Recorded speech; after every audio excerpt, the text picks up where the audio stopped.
सुप्रभात साथियों, आप सभी का स्वागत है मेरे YouTube चैनल भारतीय शिक्षक क्लासेस में। हमारा जो है शब्द विचार टॉपिक जो है चला हुआ है। कल की क्लास में हमने जो है स्रोत या उत्पत्ति के आधार पर जो है शब्द के भेद को जो है जाना था। स्रोत या उत्पत्ति के आधार पर शब्द के मैंने जो है 5 भेद बताए थे: तत्सम शब्द, तद्भव शब्द, देशज शब्द, विदेशज शब्द और संकर शब्द। मुझे आशा है कि आप सभी को वो सब जो है समझ में आ गया होगा। आज हम जो है रचना के आधार पर शब्द के कितने भेद होते हैं जो है वो पढ़ेंगे। जो मेरा मार्कर है वो ब्लैक वाला वो खराब हो गया है, इसीलिए रेड पेन से जो है मैंने इसको जो है लिखा है। तो रेड पेन से जो मैंने इसको लिखा है, इसके लिए दूसरा मार्कर जो है मुझे लेना पड़ेगा। तो चलिए, यह रचना के आधार पर शब्द के जो है 3 भेद जो है होते हैं। कौन कौन से होते हैं? रचना के आधार पर, ये रचना के आधार पर या बनावट के आधार पर हमें मालूम है कि शब्द जो है वर्णों के मेल से जो है शब्द बनता है, और शब्द बनने की यही प्रक्रिया जो है रचना या बनावट कहलाती है। जैसे कि हमने बताया था कि जो वर्ण हैं, जब कई वर्ण आपस में मिलते हैं तब एक शब्द का जो है निर्माण होता है, और यही शब्द रचना जो है कहलाती है। तो रचना या बनावट के आधार पर शब्द क्या होते हैं? जब कई वर्ण आपस में जुड़ते हैं या उनका योग होता है तो वे एक शब्द रचना का जो है निर्माण करते हैं। उसको रचना या बनावट जो है कहा जाता है। शब्द के जब खंड किए जाते हैं तो उसको शब्दाखंड जो है कहा जाता है, यानी शब्दांश जिसको बोलते हैं, यानी शब्द का अंश। यानी शब्द के जब खंड किए जाते हैं तो उसको शब्दांश जो है बोला जाता है। जैसे कि अगर मैंने यहाँ पर कोई एक शब्द लिखा, श्याम। श्याम क्या है? शब्द है, और ये वर्णों से मिलकर जो है बना है।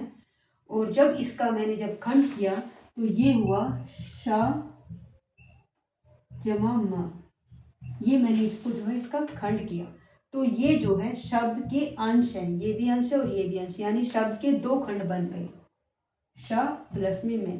तो शब्दांश वो होता है, शब्द के खंड जो है शब्दांश जो है कहलाते हैं। चलिए आगे देखते हैं। रचना के आधार पर शब्द के जो है 3 प्रकार जो है होते हैं। कौन कौन से होते हैं? रूढ़ शब्द, यौगिक शब्द और योग रूढ़ शब्द। रचना के आधार पर शब्द कितने प्रकार के होते हैं? रूढ़ शब्द, यौगिक शब्द और योग रूढ़ शब्द। रूढ़ शब्द जो है क्या होते हैं? रूढ़ शब्द वे शब्द होते हैं जिनके जो है सार्थक खंड जो है नहीं किए जा सकते, वे जो है रूढ़ शब्द होते हैं।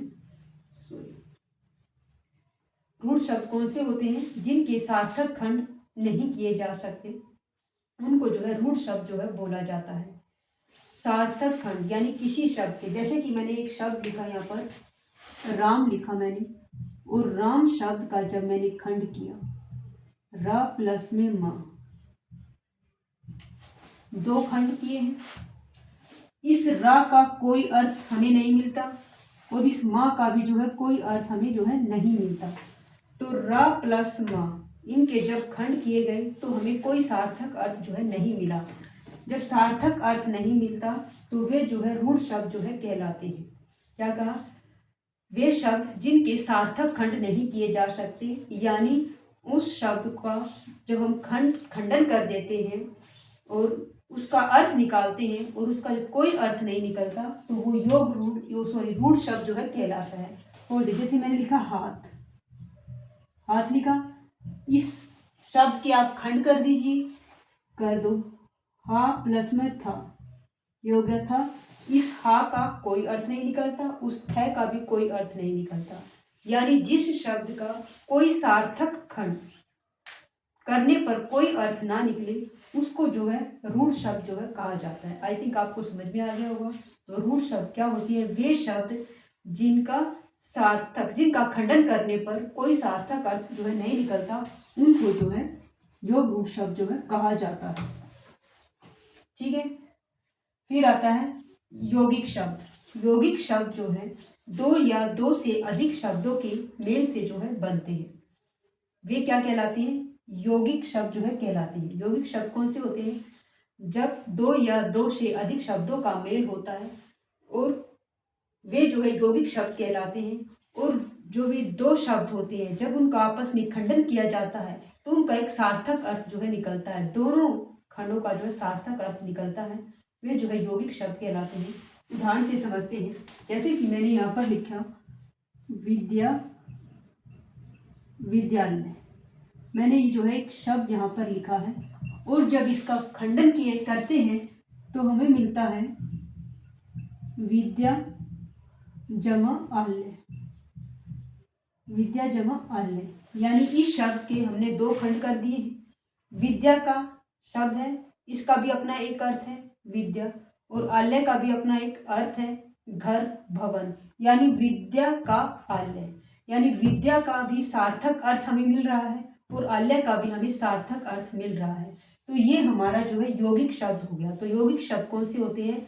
जब दो शब्दों का आपस में मेल होता है और उसका कोई सार्थक अर्थ निकलता है, उसको जो है वो यौगिक शब्द जो है कहा जाता है।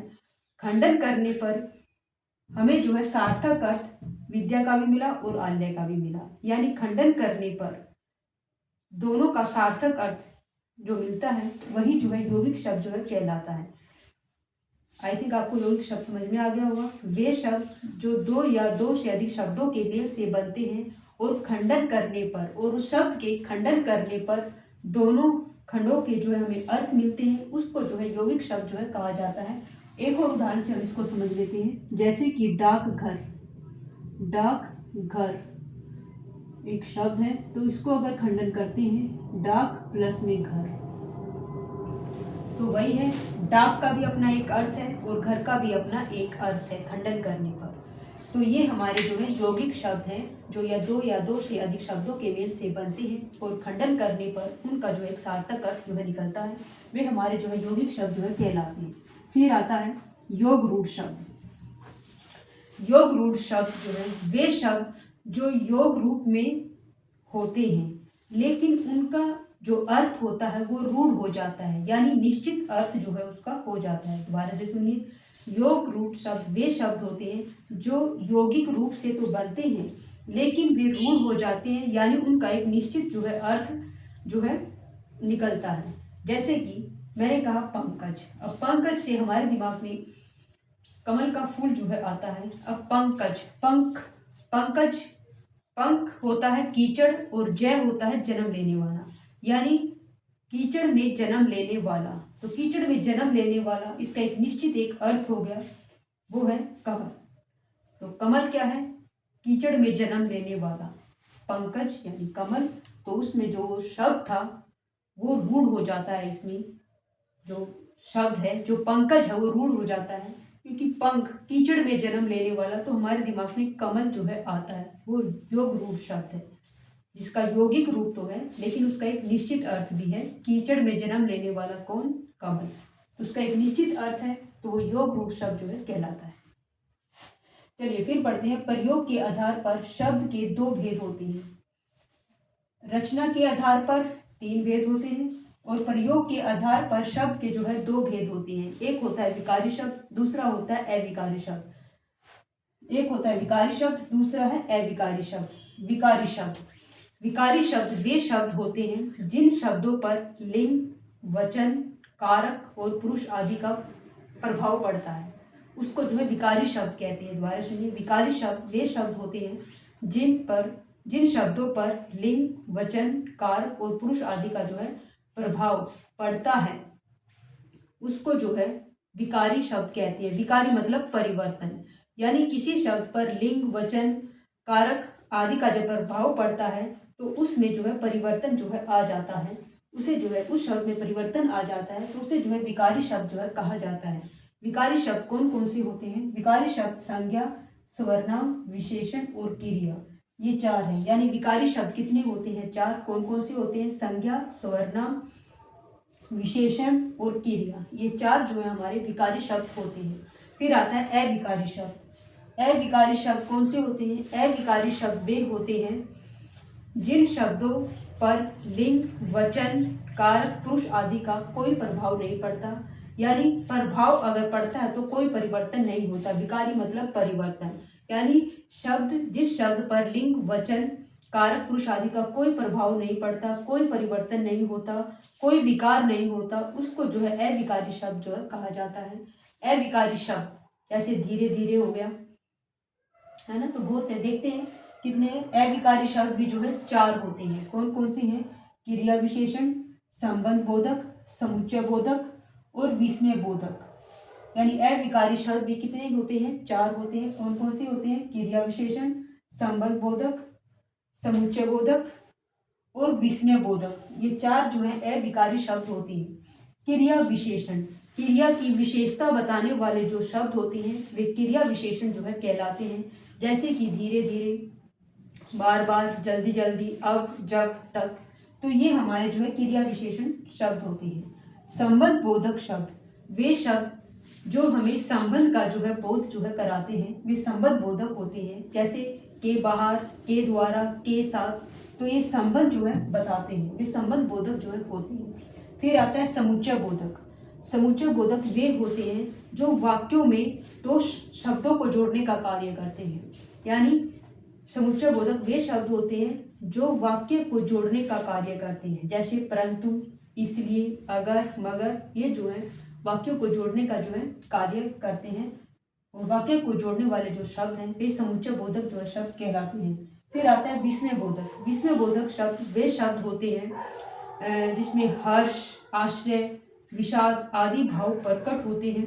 वे शब्द जो है विस्मय बोधक शब्द जो है कहलाते हैं। जैसे कि अरे, वाह, शाबाश, छी आदि ये शब्द जो है विस्मय बोधक जो है शब्द होते हैं।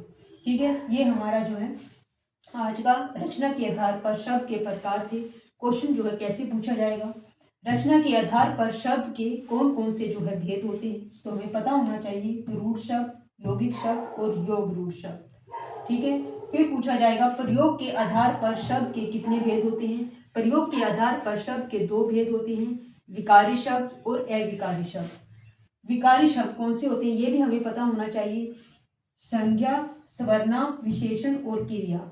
एग्जाम में अगर क्वेश्चन अगर आता है तो ऐसे आ सकता है कि ये 4 ऑप्शन आपको दे दिए जाएंगे और इनमें से पूछ लिया जाएगा इन दोनों को मिक्स करके कि भाई इनमें से कौन सा विकारी शब्द नहीं है अथवा कौन सा विकारी शब्द है।